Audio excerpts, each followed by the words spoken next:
Okay student, तो definition, classification, example को समझने के बाद अब हम लोग अमीनो एसिड के कुछ पॉइंट्स को याद रखते हैं जो कि ऑब्जेक्टिव एग्जाम के लिए बहुत इंपॉर्टेंट है। आइए फर्स्ट पॉइंट को हम लोग डिस्कस करते हैं।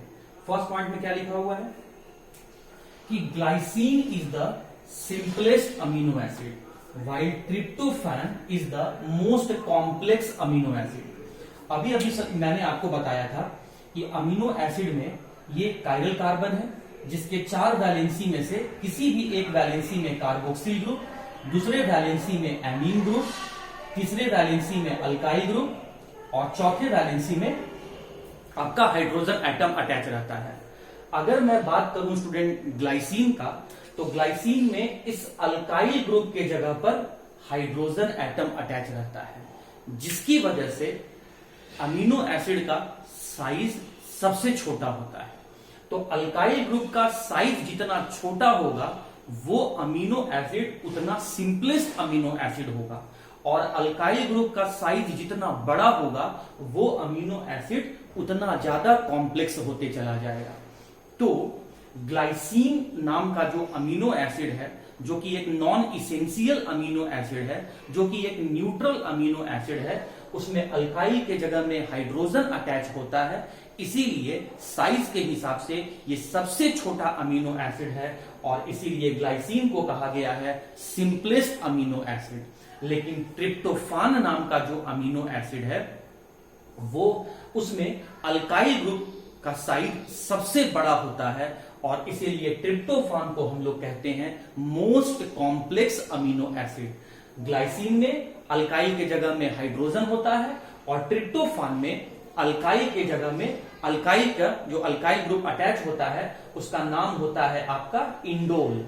अल्काइल का जो नाम होता है वो होता है आपका इंडोल, जो कि एक बड़ा साइज का मॉलिक्यूल है। तो बड़े साइज का ग्रुप अटैच होने के कारण से अमीनो एसिड का साइज बहुत बड़ा हो जाता है, इसीलिए ट्रिप्टोफान को हम लोग कॉम्प्लेक्स अमीनो एसिड कहते हैं। हाइड्रोजन एटम का साइज छोटा होने के कारण से अमीनो एसिड का साइज भी छोटा रह जाता है और इसीलिए ग्लाइसिन को हम लोग सिंपलेस्ट अमीनो एसिड कहते हैं। अब स्टूडेंट सेकंड पॉइंट कहता है कि ऑल द, ध्यान सुनते जाइएगा, all the amino acid are optically active except glycine. Glycine को छोड़कर जितने भी अमीनो एसिड होते हैं वो ऑप्टिकली एक्टिव होते हैं। अब इसका क्या मतलब हुआ? इसका मतलब क्या हुआ स्टूडेंट? मैंने कार्बोहाइड्रेट बायोमॉलिक्यूल में भी आपको समझाया था। आइए मैं वापस से फिर से आपको इसको एक्सप्लेन करता हूं। देखिए, कोई भी लाइट अगर सिर्फ एक ही डायरेक्शन में मूव कर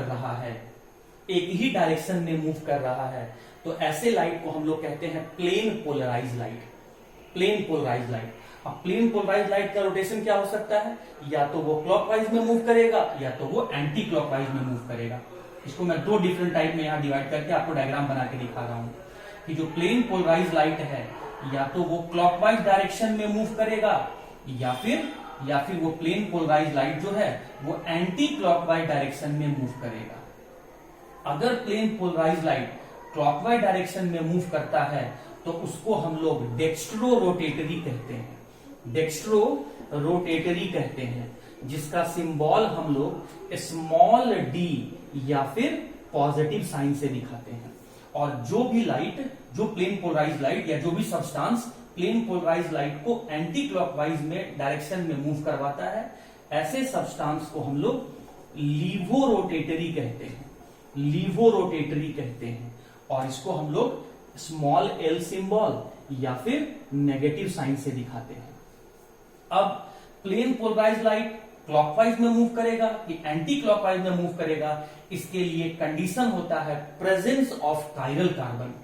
तो जब आप ग्लाइसिन का स्ट्रक्चर देखेंगे, मैं यहां मिटा के आपको दिखा रहा हूं स्टूडेंट, जब आप ग्लाइसिन का स्ट्रक्चर देखेंगे तो ग्लाइसिन में होता क्या है कि एक तरफ तो कार्बोक्सिल ग्रुप है, एक तरफ तो अमीनो ग्रुप है, एक तरफ हाइड्रोजन है और चौथे में अल्काइल जहां पर अटैच है वहां भी हाइड्रोजन अटैच होता है।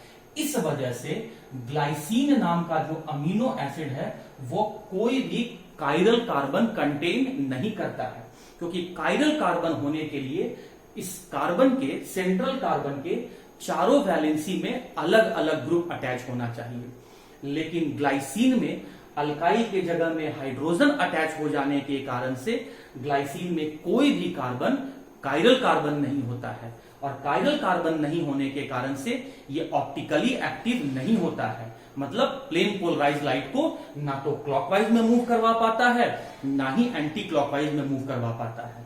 लेकिन अगर हम ग्लाइसीन को छोड़ दें, ग्लाइसीन को इग्नोर कर दें, तो बाकी जितने भी अमीनो एसिड हैं उसमें एक तरफ तो कार्बोक्सिल, दूसरे तरफ अमीनो, तीसरे तरफ आपका अल्काइल ग्रुप और चौथे तरफ आपका हाइड्रोजन एटम अटैच रहता है। तो ग्लाइसीन अमीनो एसिड को छोड़कर बाकी जितने अमीनो एसिड होते हैं उसमें कायरल कार्बन प्रेजेंट होता है। कायरल कार्बन प्रेजेंट होने के कारण से वो ऑप्टिकली एक्टिव होते हैं, मतलब प्लेन पोलराइज लाइट को मूव करवाते हैं। लेकिन ग्लाइसीन में कायरल कार्बन नहीं होने के कारण से वो प्लेन पोलराइज लाइट को मूव नहीं करवा पाता है, इसीलिए ये नॉन ऑप्टिकल, हम कह सकते हैं कि non optical active amino acid है। बाकी जितने अमीनो एसिड हैं वो ऑप्टिकली एक्टिव अमीनो एसिड है।